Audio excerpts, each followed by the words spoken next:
Hello friends, welcome to Mithuntips. இன்றைக்கி நம்ம ரொம்பவே சூப்பரான ஒரு ரசம் ரெசிபி தாங்க பார்க்க போகிறோம். தக்காளி ரசம் எப்படி ரொம்ப டேஸ்டியாக ரொம்ப சிம்பிளாக வைக்கலாம் அப்படின்னு பார்க்கலாம். இந்த ரெசிபியை பார்க்குறதுக்கு முன்னாடி நம்ம சேனல் நீங்கள் சப்ஸ்கிரைப் பண்ணலைன்னா மறக்காமல் கீழே இருக்க red colour subscribe button press பண்ணிக்கோங்க. அப்படி பக்கத்தில் இருக்க பெல் ஐக்கானும் ப்ரெஸ் பண்ணிக்கோங்க. அப்போ தான் நம்ம சேனலில் போடுற வீடியோஸ் நீங்கள் மிஸ் பண்ணாமல் பார்க்கலாம். வாங்க எப்படி செய்யலான்னு பார்க்கலாம். இந்த ரசம் செய்கிறதுக்கு நான் ஒரு நெல்லிக்காய் சைஸ் அளவுக்கு புளியை முதல்ல ஊற வச்சிடுறேன். அதுக்கப்புறமா இதுக்கு தேவையான பொடி இடிச்சுக்கலாம். அதுக்கு 1 டீஸ்பூன் அளவுக்கு மிளகு எடுத்துருக்கேன். அதுக்கப்புறம் 3/4 டீஸ்பூன் அளவுக்கு சீரகம் எடுத்துக்கோங்க. சீரகம் ரொம்ப இருந்தாலும் ரொம்ப கசந்த மாதிரி ஆயிரும். அதனால் 3/4 டீஸ்பூன் அளவுக்கு மட்டும் எடுத்துக்கோங்க. ஒரு வாசனைக்காக ஒரு 1/2 டீஸ்பூன் அளவுக்கு மட்டும் தனியாக எடுத்துக்கோங்க. இப்போ இது மூணையும் நம்ம அப்படியே ஒரு சின்ன உரலில் போட்டு நல்லா இடிச்சுக்கலாம். அதாவது ரொம்ப ஃபைன் பவுடர் ஆகணும்னு அவசியம் இல்லை. இந்த மாதிரி ஒன்றும் பாதியமாக இடித்தா கூட போதும். நம்ம இடிக்கும் போதே நல்ல ஒரு வாசனை கிடைக்கும். இதை அப்படியே இன்னொரு பவுலில் ட்ரான்ஸ்ஃபர் பண்ணி வச்சிடலாம். இப்போ பார்த்திங்கன்னா இந்த அளவுக்கு இருக்கணும், கொஞ்சம் கொரகொரப்பாக இருக்கணும். அந்த மாதிரி அரைச்சி எடுத்துக்கோங்க. அதுக்கப்புறமா ஒரு 7-8 பல் பூண்டு எடுத்துக்கோங்க. அதாவது மேலில் இருக்க தோல் மட்டும் எடுத்துகிட்டு அதுக்கப்புறமா உள்ளே அந்த தின்னான தோல் இருக்கும் இல்லையா, அது நான் அப்படியே விட்டுட்டேன். அதோடவே இந்த மாதிரி ஒன்றும் பாதியமாக இடிச்சிருக்கேன். இந்த மாதிரி இடித்து சேர்த்திக்கோங்க. அதையும் அந்த பவுடர் கூடவே சேர்த்து வச்சுக்கலாம். அடுத்தது இந்த ரசத்துக்கு தேவையான தக்காளி பார்த்திங்கன்னா 3 பெரிய தக்காளி எடுத்துக்கோங்க. நல்ல பழுத்த தக்காளியாக இருக்கணும். அப்போ தான் ரசம் நல்ல டேஸ்டியாக இருக்கும். இப்போ நம்ம ஏற்கனவே ஊற வச்சிடணும் இல்லையா, அந்த புளித்தண்ணி நல்லா புளியெல்லாம் கரைச்சிட்டு புளியை எடுத்துருங்க. அதுக்கப்புறமா இந்த மாதிரி நம்ம எடுத்துருந்த தக்காளியும் இந்த மாதிரி நல்லா கரைச்சிக்கோங்க. கரைச்சிட்டு அந்த ஸ்கின் எல்லாம் ரிமூவ் பண்ணிவிட்டேன். உள்ளுக்குள்ளே கொஞ்சமாக இந்த மாதிரி தக்காளி பீசஸ் மட்டும் போட்டுக்கலாம். இந்த மாதிரி சின்ன சின்ன துண்டுகள் இருந்தாலும் அது டேஸ்ட் நல்லாயிருக்கும். ஸோ சேர்த்திட்டு புளிப்புக்கு தேவையான அளவுக்கு தண்ணி சேர்த்திக்கோங்க. ரொம்ப புளிப்பாகவும் இல்லாமல் நம்மளுக்கு தேவையான அளவுக்கு தண்ணி சேர்த்திக்கலாம். இதில்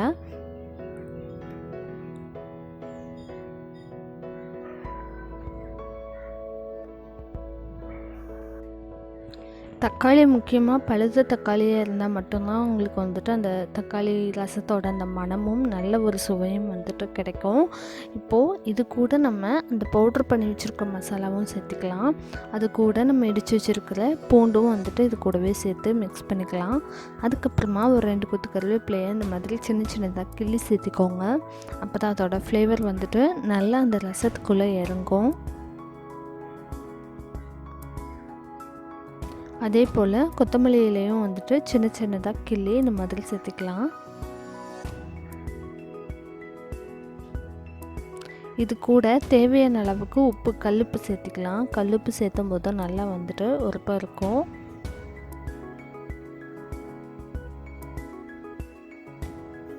இது கூடவே நம்ம ஒரு சிட்டிகை பெருங்காயத்தூள் சேர்த்துக்கலாம். நல்ல ஒரு வாசனை கொடுக்கும். அதுக்கப்புறமா இதுக்கு தேவையான அளவுக்கு மஞ்சள் தூள் ஒரு 1/4 டீஸ்பூன் அளவுக்கு சேர்த்துக்கலாம்.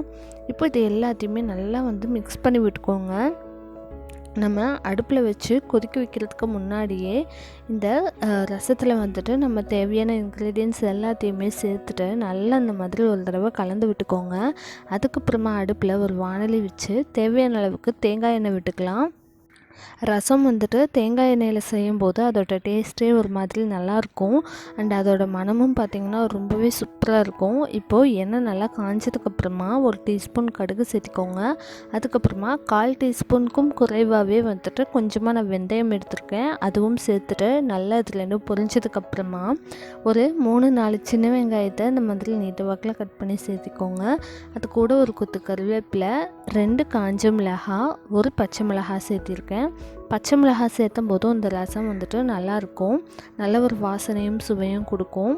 இப்போது வெங்காயம் எல்லாம் நல்லா வதங்கினதுக்கப்புறமா நம்ம இதில் ஏற்கனவே அந்த கரைச்சி வச்சுருக்கிற ரசத்தை இதில் சேர்த்துக்கலாம். சேர்த்துட்டு நல்லா ஒரு தடவை கலந்து விட்டுக்கோங்க. அதுக்கப்புறமா இது நல்லா நுரக்கட்டி வரணும். அது வரைக்கும் நம்ம வெயிட் பண்ணணும். நம்ம இதுக்கு தேவையான அளவுக்கு உப்பு ஏற்கனவே கரைக்கும் போதே சேர்த்திருக்கிறோம். நீங்கள் அதை டேஸ்ட் பண்ணி பார்த்துக்கோங்க. இப்போ பார்த்திங்கன்னா அப்படியே நுரக்கட்டி கொதிக்க ஆரம்பிச்சிருச்சு.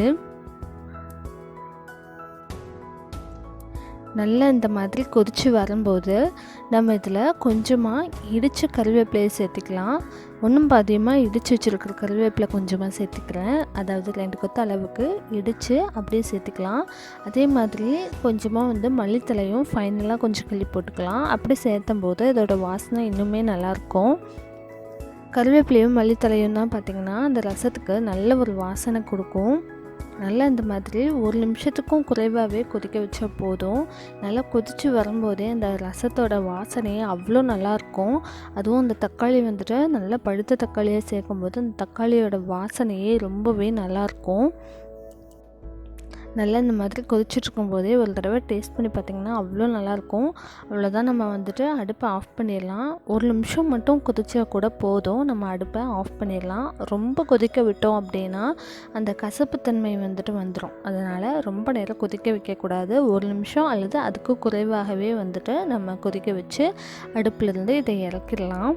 சுட சுட சாதத்துக்கு இந்த மாதிரி தக்காளி ரசம் வச்சு சாப்பிடும்போது ரொம்பவே நல்லாயிருக்கும். குழந்தைகளுக்கெல்லாம் இப்படி செஞ்சு கொடுக்கும்போது நல்ல வாசனையாக நல்ல சுவையாக செஞ்சு கொடுக்கும்போது அவங்களுக்கு ஜீரண சக்திக்கு அதிகப்படுத்துறதுக்கு இது ரொம்பவே ஹெல்ப்ஃபுல்லாக இருக்கும்.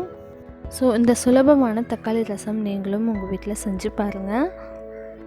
இந்த ரசம் சாதத்துக்கு பார்த்திங்கன்னா சைடிஷ்ஷாக நம்ம சூப்பரான ஒரு உருளைக்கிழங்கு ஃப்ரை அல்லது நம்ம காலிஃப்ளவர் ஃப்ரை இந்த மாதிரிலாம் சைடிஷ்ஷாக வச்சு சாப்பிடும்போது ரொம்பவே டேஸ்டியாக இருக்கும். ஸோ நீங்களும் ட்ரை பண்ணி பார்த்துட்டு எப்படி வந்துச்சுன்னு சொல்லி கீழே கமெண்ட் பண்ணுங்கள். தேங்க்ஸ் ஃபார் வாட்சிங்.